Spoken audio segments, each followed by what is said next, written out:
마늘의 잎은 일생 동안 18개 정도가 생성이 됩니다.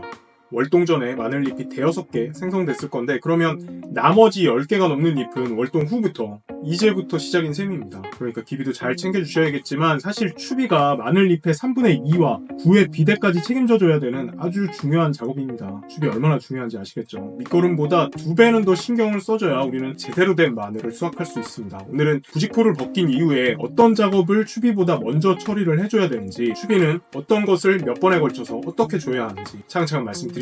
오늘도 끝까지 시청해주세요. 부직포나 비닐은 하루 날씨 따뜻하다고 벗기는 게 아니라 지난 3-4일 동안 하루 평균 기온과 향후 일주일 이상의 평균 기온을 보고 결정하셔야겠습니다. 마늘은 땅온도 기준으로 4도 이상에서 뿌리가 다시 재생되기 때문에 하루 최고 기온으로는 10도 이상, 그리고 하루 평균 기온은 3-4도 이상 되면 부직포를 벗겨도 됩니다. 당연히 해마다 다르고 지역마다 다르지만 남부지방은 2월 말, 중북부지방은 3월 초 정도 돼야 되는데, 매년 조금씩 봄 기온이 높아지고 있고 올해도 역시나 평년보다 기온이 더 높을 전망입니다. 빨간색 그래프가 올해 기온이고 파란색이 평년 기온인데요. 올해는 좀 더 과감하게 일찍 벗겨보시는 것도 괜찮겠습니다. 특히 부직포가 아니라 비닐을 씌우신 분들은 비닐 안의 온도가 급격히 오르기 때문에 좀 더 예민하게 날씨 예보를 살펴보시는 게 좋겠습니다.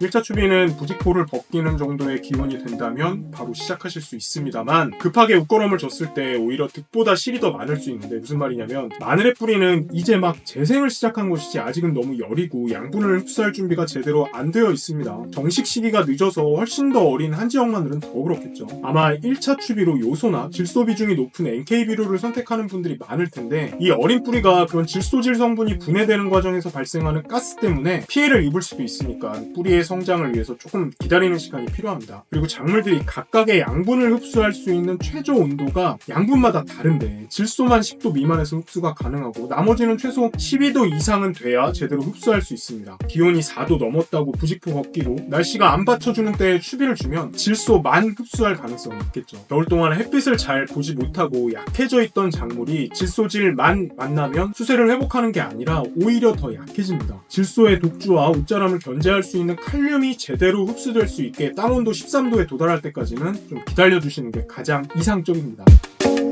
그래서 추비를 언제부터 주라는 거냐, 너무 늦어지는 거 아니냐 하실 수 있는데, 부직포를 걷자마자 자신있게 요소나 NK를 주려면 먼저 이것부터 처리해 주시는 게 좋겠습니다. 바로 생육과 뿌리 활력을 책임지는 밝은제입니다. 가지고 계신 어떠한 밝은제이든 상관없고, 밝은제 주는 온도 역시 관계없으니까 잎과 뿌리 쪽에 흠뻑 시비해 주시고 그 이후에 본격적으로 추비를 주시는 게 좋겠습니다. 개인적으로 추천하는 밝은제는 글로벌 아그로의 랜드콘인데요. 워낙 유명한 제품이라서 특별히 소개가 필요할까 싶기는 하지만, 미생물을 통해서 뿌리가 막 뻗어나오게 하는 촉진제, 자극제 역할을 하는 제품입니다. 염이 심하거나 균이 존재하거나 어떤 토양 환경에서도 안정적으로 뿌리를 내리게 하고 병에 대한 저항성까지 강화시킬 수 있는 제품이라서 부직포 벗기고 나서 추비 전에 강력하게 추천합니다. 그리고 여력이 되신다면 메소나라는 제품을 같이 사용하시면 더 좋은데요. 아직 늦설이나 냉해의 위험도 있고 그런 것을 막아주는 역할을 하고, 환경에 대한 스트레스도 경감해주고 토양에 남아있는 양분을 제대로 흡수할 수 있게 돕는 매개체 역할을 하니까, 사전에 처리한 랜드콘 메소나가 오히려 추비보다 마늘의 생육에 더 좋은 역할을 할 수 있어서 이렇게 추천을 드렸습니다. 부직포 걷고 밝은제 처리하고 나서 1차, 그리고 3-4주 뒤에 2차, 이렇게 추비를 2번은 필수로 주신다고 생각하시고 3차 추비는 수세를 봐가면서 결정하시면 되겠습니다. 주의하실 점이라면, 좋은 말로 했을 때 배수가 잘 되는 땅 있죠. 나쁜 말로 하면 수분을 유지하는 보수성이 약한 사질토양, 모래육에서는 내가 간격을 짧게 해서 여러 번 주시는 게 나으니까 보름이나 열흘 정도로 3차, 4차 이렇게 같은 양을 조금씩 여러 번 나눠서 주시는 게 좋겠습니다. 마늘은 추비 횟수보다 중요한 게 적절한 시점에 추비를 마무리 짓는 일인데, 수확하기 6-70일 정도 전까지 마무리하는 것으로 계획을 잡으셔야 됩니다. 이 마지막 6-70일 동안은 잎에 저장된 양분이 내려와서 마늘의 구가 커지고 결실을 맺는 기간이라서 잎으로 영향이 몰리거나 마늘에서 싹이 자라는 벌마늘의 부작용을 막아야 되는 시기입니다. 난지역 마늘을 6월 1일에 수확한다 그러면 3월 말까지는 추비를 마무리해 주시고, 한지역 마늘을 6월 20일에 수확한다 그러면 4월 10일에서 20일경까지는 추비를 마감하시면 되겠습니다. 이 입제 제품을 멀칭 위에 그냥 골고루 뿌려주시면 처리가 가장 간편합니다만, 입제는 물과 만나서 녹아야 뿌리에 흡수가 되니까 비가 오기 전에 시비하거나 시비하고 나서 반드시 물을 뿌려줘야 작물이 흡수할 수 있습니다. 가끔은 봄 가뭄이 계속되다 보면 하늘만 바라보다가 타이밍 놓치시는 분들이 있는데, 가뭄이더라도 차라리 안 하는 것보다 뿌려주는 게 훨씬 더 나으니까 우선은 시비하시고 그 다음에 물을 어떻게 줄까 생각하시는 게 낫습니다.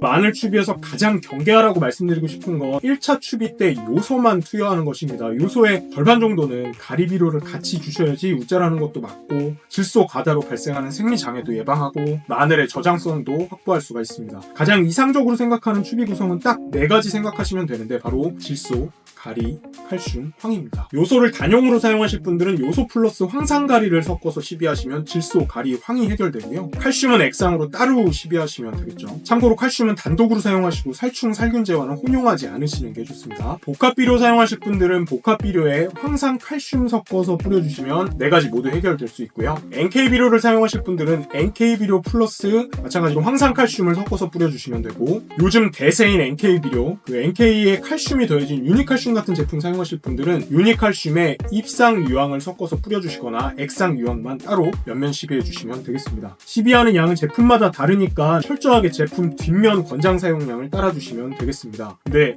저도 압니다. 이것저것 섞어서 하려니까 머리가 아프시죠. 그냥 하나에 4가지가 다 들어가 있는 제품도 분명히 있습니다. 제가 추천하는 제품은 스테빌이라는 완효성 비료인데요. 질소, 칼슘, 칼륨, 황까지 한 번에 다 들어가 있어서 사용하기가 편하고 1차뿐 아니라 2차, 3차까지 사용하셔도 관계없습니다. 마늘, 양파 추비로 20kg 한 포에 200평에서 300평 정도 사용하니까 가격도 좋은 편입니다. 그리고 결정적으로는 이 스테빌이 토양의 양분을 저장할 수 있는 용량이 꽉 찼다, 이미 양분이 많다 그러면 비료 그대로 땅에 남아있고, 용량이 좀 빈다 그러면 양분으로 바뀌어서 작용하는 완전히 새로운 개념의 완효성 비료이기 때문에 비료의 과용이나 땅이 망가질 염려도 없고, 그래서 마음 놓고 쓰셔도 되는 진짜 과학이 들어가 있는 비료라서 이렇게 추천을 드렸습니다. 기비, 추비 가릴 것 없이 성분이나 양분을 공급하는 방식이나 진짜 좋은 제품이니까 마늘 웃거름이 아니더라도 꼭 한번 사용해 보셨으면 좋겠습니다. 마늘 웃거름 주기 정리하자면, 첫 번째, 부직포는 하루 평균 기온 4도 이상, 최고 기온 10도 이상 일주일 이상 지속될 때 벗겨주는 것이 좋다. 두 번째, 첫 추비는 뿌리 활력과 생육 촉진을 위한 밝은제 시비 후에 시작하는 것이 좋다. 세 번째, 추비는 기본적으로 2차까지는 하고 3차 추비는 수세를 봐가면서 하는데, 물이 많이 빠지는 토양은 같은 양을 여러 번 나눠서 주자. 네 번째, 추비는 요소만 주는 것을 절대 삼가하고 질소와 더불어서 가리, 칼슘, 유황도 어떤 형태로든 같이 시비해주는 것이 좋다. 다섯 번째, 추비는 수확날 기준 60에서 70일 이전에 꼭 마무리해줘야 된다. 오늘의 내용은 여기까지입니다. 부직포를 벗기면 부직포 안에서 마늘이랑 호이호식했던 잡초놈들 있죠. 잘 제거해주시고, 병원에 땅이 얼었다 녹았다 하면서 서리빨 피해를 받은 들떠있는 애들도 꾹꾹 잘 눌러주시기 바랍니다. 그리고 1차 추비 전에 밝은제를 옆면 시비 주실 때 살충제도 처리해서 월동하고 기어나오는 해충들의 개체수도 줄여주시기 바라겠습니다. 3월에는 마늘을 제대로 크게 키울 수 있는 비법을 가지고 다시 한번 영상 남기도록 하겠습니다. 마늘과 양파는 재배법이 거의 똑같으니까 양파 키우는 분들도 오늘 내용 잘 적용해 보셨으면 좋겠습니다. 오늘도 끝까지 시청해 주셔서 감사합니다. 이번 영상 혹시 좋은 댓글 달아주시는 분들 중에 5분 추첨해서 농사친구의